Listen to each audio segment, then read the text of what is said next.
a video that's been floating around. Honestly, I'm a little behind the trend. I feel like people were doing this months ago, but where it's people who have finished a book talking about what like writing a book has taught them. And I've realized I haven't made a video like that. And I think the main reason is, which you'll see by my advice, is that I don't find writing advice to be very helpful. Generally, overall, to actually writing books. I think it's helpful for like mindset and for certain craft things. But if we're talking about sitting down, finishing, or writing books, I just like never found writing advice to be super helpful. But there are definitely things that I've learned. So I've written 5 books in various stages. Finished one in 2019, one in 2022, one in 2023, one in 2024.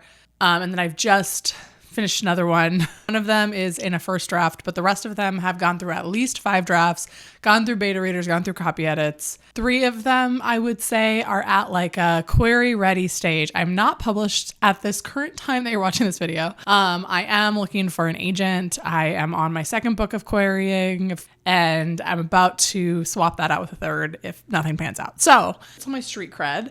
But I've also been watching authortube for about that same amount of time. I have collected, I didn't realize how much I had to say about this, like about like my overall, Alyssa, like what are your key points? If you had a billboard, what would you say on it? A lot of these are like common things I see. So the first number one thing I think to know going into writing a book, starting watching authortube, taking in writing advice is to know your goal and yourself and your audience. Like know what you want.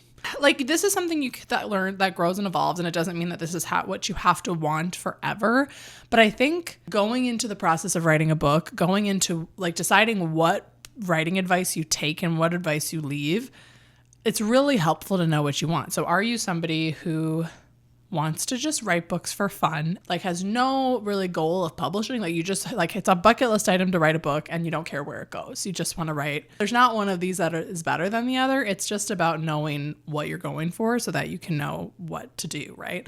Or are you looking to do self-publishing? Are you looking to do trad pub? Are you wanting to be a hybrid author? I think you got to take the advice and know who you're taking it from. So if you're taking advice from me, I mean, I think a lot of this applies to any stage of writing or goal of writing, but I am in my mind a career author. I'm somebody who wants to write full time, who wants to write books forever, to have a big backlist, to be traditionally published. That is my goal. Take my advice with that lens. So if you see a bunch of people talking about, oh, you have to create this big writing routine, but you don't have the goal of like writing a book every year or indie publishing where you're trying to publish all these books a year, like that advice doesn't apply to you. And I think if we start to take everybody's advice and everybody's routines and everybody's like habits, but we're not thinking about like what are they going for and what am I going for, I think that's like one of the most important things you can do, because otherwise you can start to think like, oh, I'm not writing every day. It's all going to be okay. Okay. Just know what you want and know that you can get there. I guess my next tip, and something that I thought has been helpful for me to recognize, is that there are a lot of different skill sets in writing. Like writing a book is a different skill than revising a book, is a different skill than editing a book. They're all relatively related. I think that you can learn to do all of these things, but there's probably going to be one that you like are drawn to more than others, or that comes easier than others. And I think it's really helpful to like know and acknowledge that these are different skills, and so you're going to find different parts of the process more difficult. And this is where it comes back to like know what you want. Like if you just want a hobby, right, and you don't like revising, then don't revise. Then don't do it. If you just want to write first drafts, just write first draft. Like nobody cares. My mom always says, this is going to sound like she's mean, but you're not that big of a deal. Is my like actual number one advice always is nobody's looking at you. And if they are, it's because they're really trying to look at themselves through you. That you're not that big of a deal. Nobody cares how fast you publish. Nobody cares. Nobody cares if you light a candle before you write. Nobody cares if you dictate or you type. Nobody cares. And I think that you could hear me say that and be like, that's depressing. No, I think it's really free, because you can turn the camera off. If you disappear from YouTube, maybe people will miss you. If you stop writing for 6 months, maybe people will bring it up to you, but they'll go home and they'll scroll on TikTok and they'll go to bed. Like, they don't care about you. And I think that that's really helpful to remember, is that you can change your mind and you can make mistakes and you're not that big of a deal, unless you are, but you're really not. And that's not the same as nobody cares about you. But nope, you're not that big of a deal. Your process, not that big of a deal. The way you do things, not that big of a deal. So do what works, and then if it doesn't work, change it. So I'm really bad at these videos because I just ramble. It's always going to take a month longer than you think it's going to. Everything is going to take a month longer, in my experience, is going to take a month longer than you think it's going to. If you think you're going to finish a draft in November, no, it's going to be December. If you think you're going to get the revision done in July, it's going to be August at the very least. If you think copy editing is only going to take you one day, it's going to take you a month. Everything is going to take, especially if you're a newer author and you don't know your process yet. I should clarify, the first 3 times you do something, it's going to take a month longer than you think it's going to. Once you maybe know your process and like then you make goals knowing that and timelines knowing that it's going to take you longer, but then it still ends up taking longer, you guys. Like, everything I do takes a month longer than I think it's going to. If you feel like you're behind, it's because everything takes a month longer than you think it's going to. I have no stipulations. That's just the truth.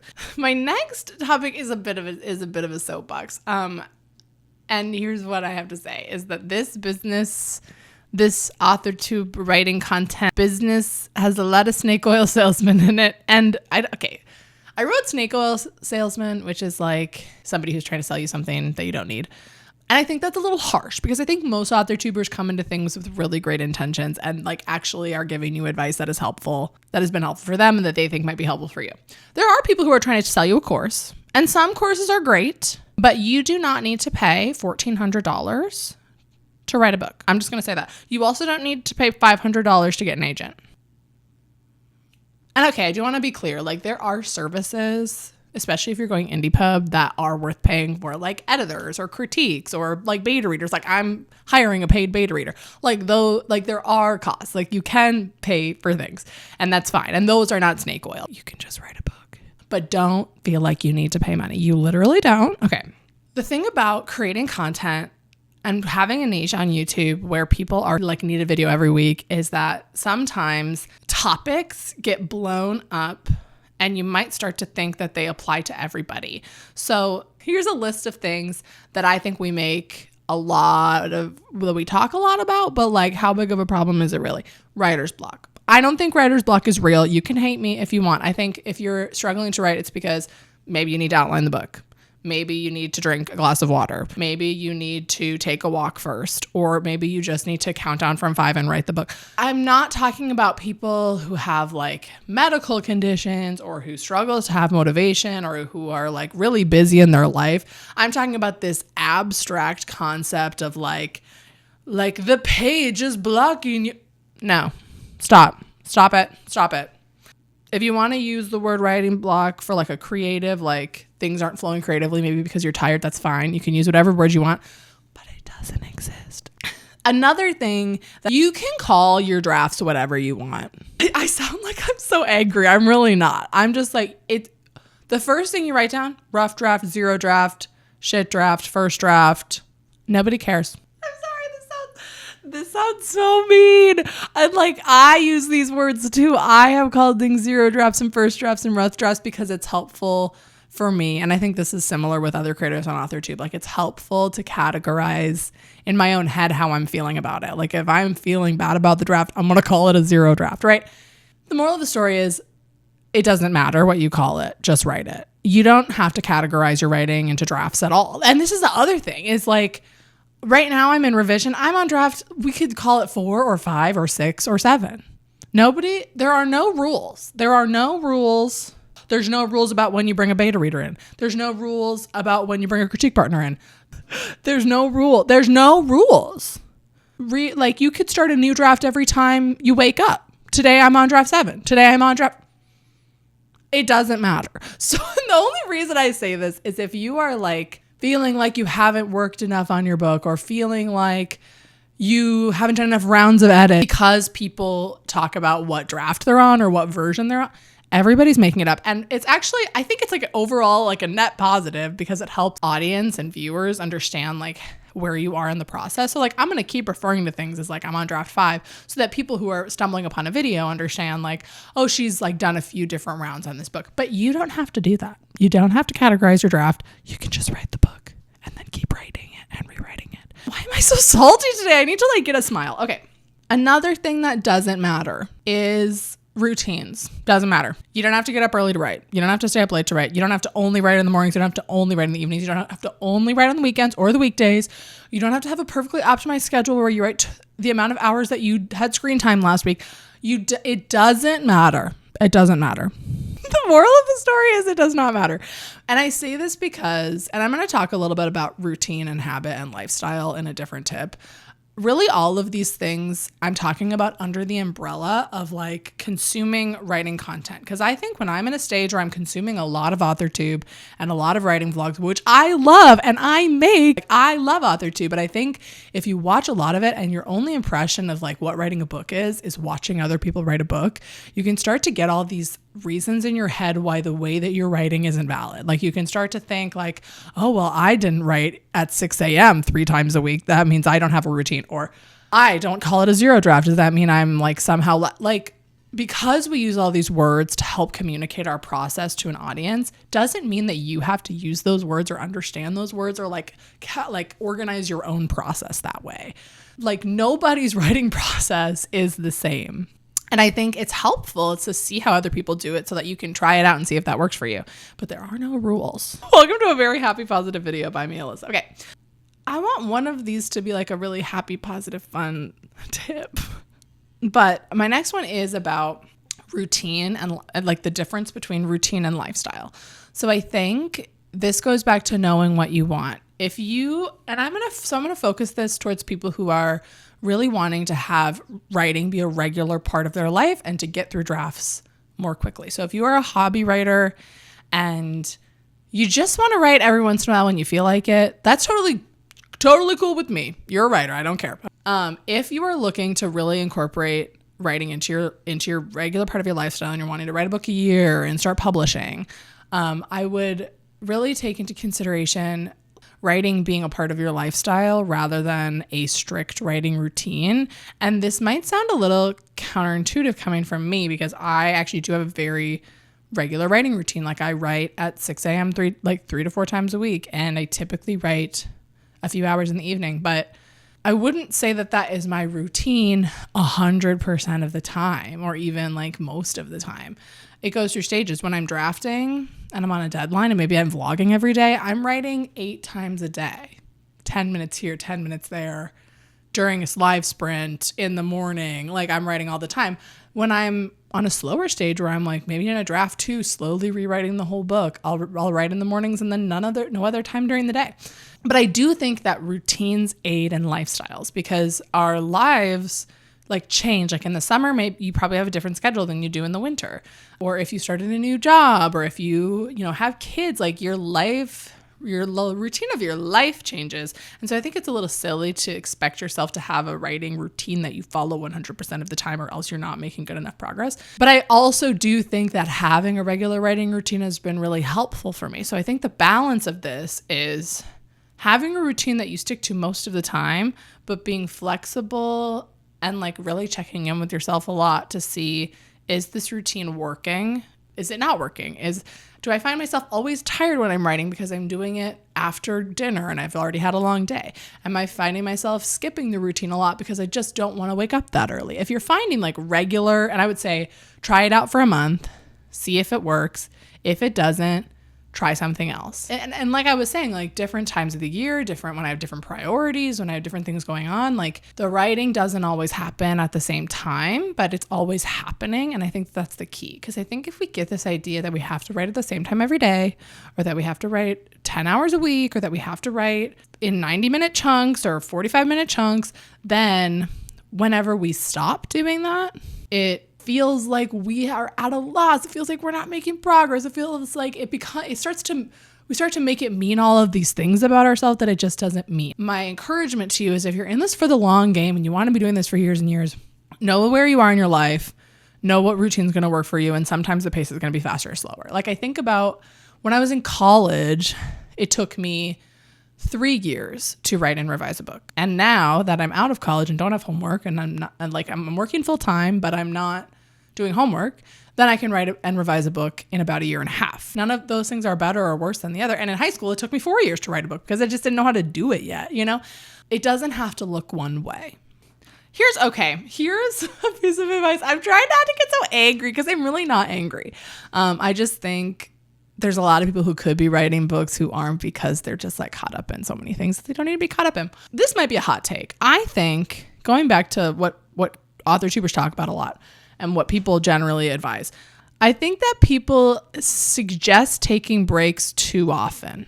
And here's what I mean by that. I think you should take breaks between drafts, whatever the draft looks like to you, right? Like, I think it's good to understand yourself at a creative level and know when you need a break and be able to refill your creative well by reading and doing all this stuff. There is an importance to like having some grit too.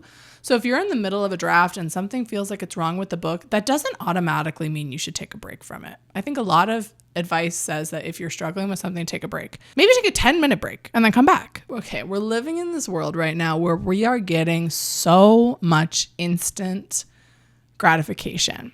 Social media, if you want to buy something, you can just go to Amazon and buy it right this second. And I don't think that that's like, this is not supposed to be like tech is evil, but we do live in that world where if I want to see that, I can type it in and see it. If I want to learn about something, I can type it in and learn about it. And so when it comes to writing, which is this thing that you often don't get gratification from it until the very end, which can take years, right?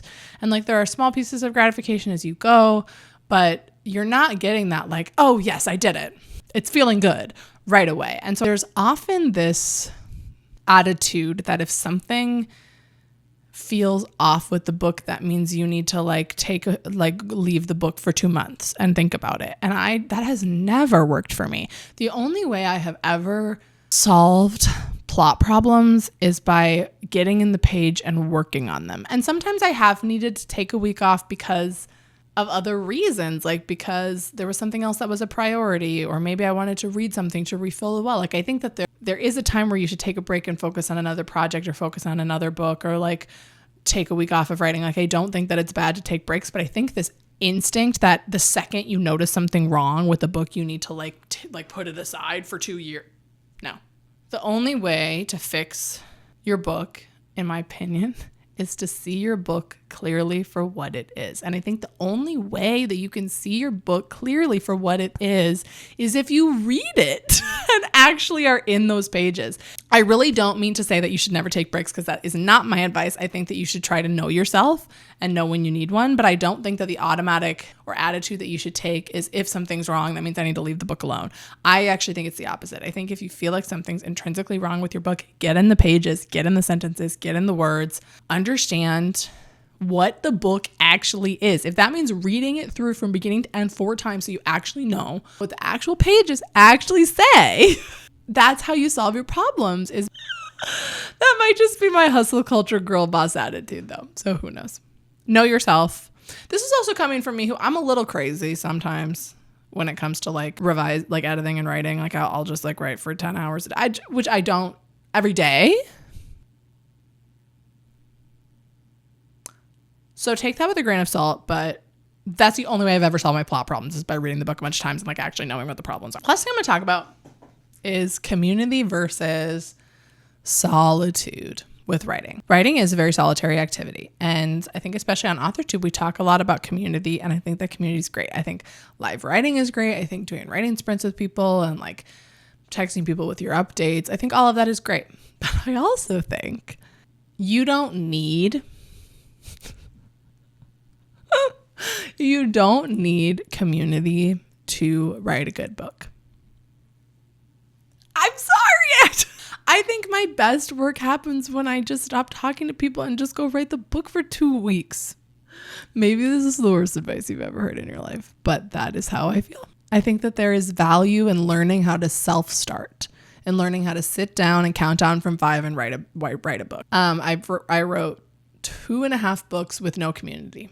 I had some writing friends in real life that I would talk to every once in a while, and I think that was really helpful. But the only person you need to write a book as you.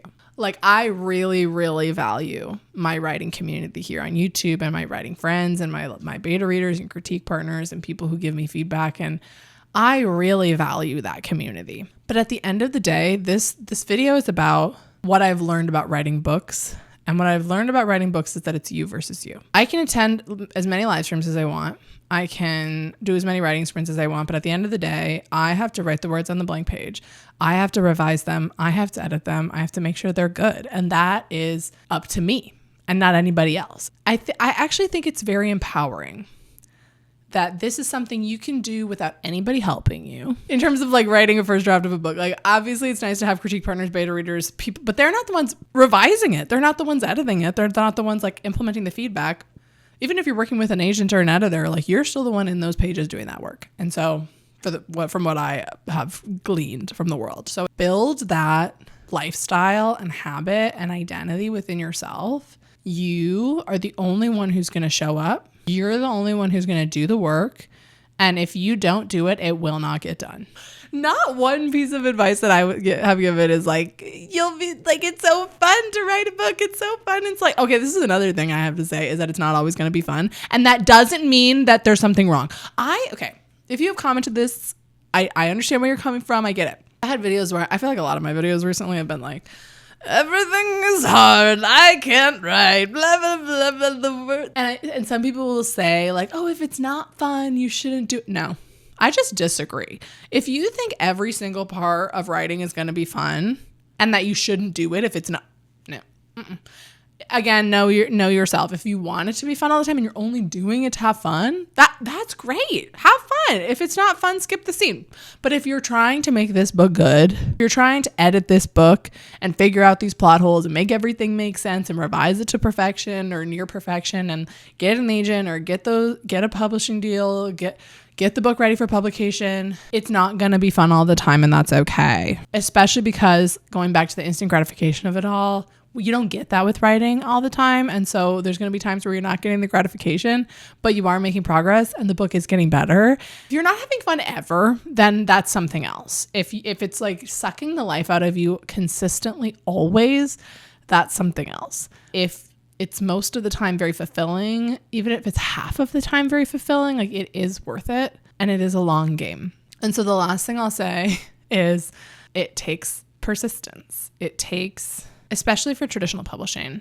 I've been querying for about 2 or 3 years now. I feel myself getting closer, but I don't think I'm quite there yet. I've been writing for 10 years. I've written 5 books. Like, it is a long game. And so if you want to be in it for the long game, there are going to be hard times, but there's also going to be so much fulfillment and so much growth and joy in the process. There is, but it's not going to be all sunshine and rainbows and butterflies, but it is going to be worth it. Battling with books and coming out the other side and reading the finished product and having people gush about the finished product, like, that is worth it. It is worth it to do the hard work of the book. That is all I have to say. Let me know if you disagree with any of my hot takes, but also take what I say with a grain of salt. Like, the moral of the story is the only person who's going to do it is you, and there's not a wrong way to do it. Just keep working and keep slaying. Okay, that's all I have to say.